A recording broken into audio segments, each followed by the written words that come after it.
26 जनवरी 1950 को भारत का संविधान लागू हुआ था। तब से 26 जनवरी की तिथि बेहद खास हो गई। हर साल इस दिन को गणतंत्र दिवस के रूप में सेलिब्रेट किया जाता है।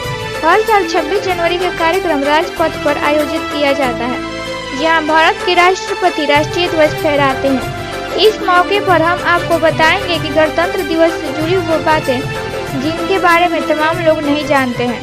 गणतंत्र दिवस से जुड़ी कुछ रोचक बातें। नंबर 1, 26 जनवरी 1929 को भारतीय राष्ट्रीय कांग्रेस ने भारतीय स्वराज की घोषणा की थी।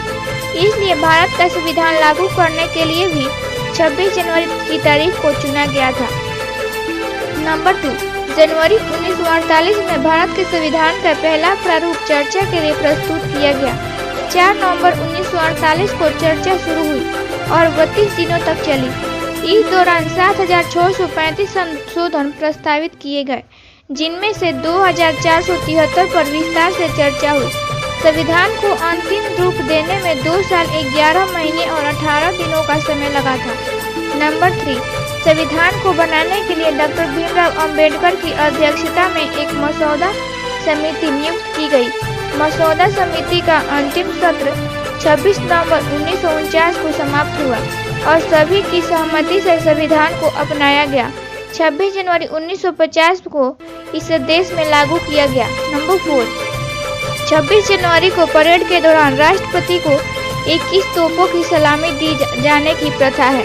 21 तोपों की सलामी भारतीय सेना की 7 तोपों से दी जाती है, जिन्हें 25 पाउंडर्स कहा जाता है।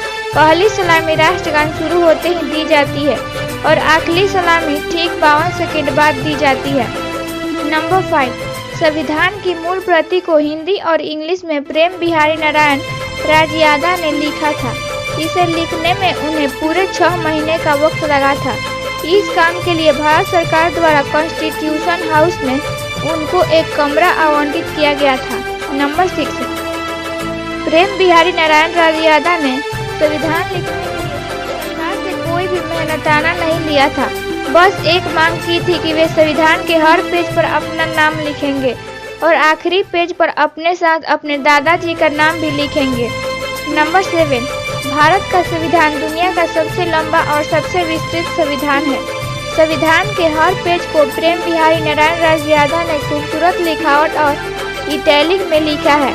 जब संविधान लागू हुआ था तब इनमें कुल 395 लेख 8 अनुसूचियां निहित थी। यह संविधान 22 भागों में बटा हुआ था। नंबर 8, 26 जनवरी की परेड के दौरान हर साल किसी न किसी देश के राष्ट्रीय अध्यक्ष को अतिथि के तौर पर बुलाया जाता है। 26 जनवरी 1950 को आयोजित पहली परेड में अतिथि के रूप में इंडोनेशिया के राष्ट्रपति डॉक्टर सुकर्नो को आमंत्रित किया गया था। नंबर 9, 1950 से 1954 तक गणतंत्र दिवस समारोह इरविन स्टेडियम, जिसे अब नेशनल स्टेडियम कहा जाता है, और रामलीला मैदान पर आयोजित किया जाता था। 1955 से गणतंत्र दिवस समारोह राजपथ पर आयोजित किया जाने लगा। 1955 में राजपथ पर आयोजित पहले परेड में अतिथि के रूप में पाकिस्तान के गवर्नर जनरल मलिक गुलाम मोहम्मद को आमंत्रित किया गया था। नंबर 10, गणतंत्र दिवस एक 3 दिवसीय राष्ट्रीय त्योहार है जो 29 जनवरी को बीटिंग रिट्रीट समारोह के साथ समाप्त होता है।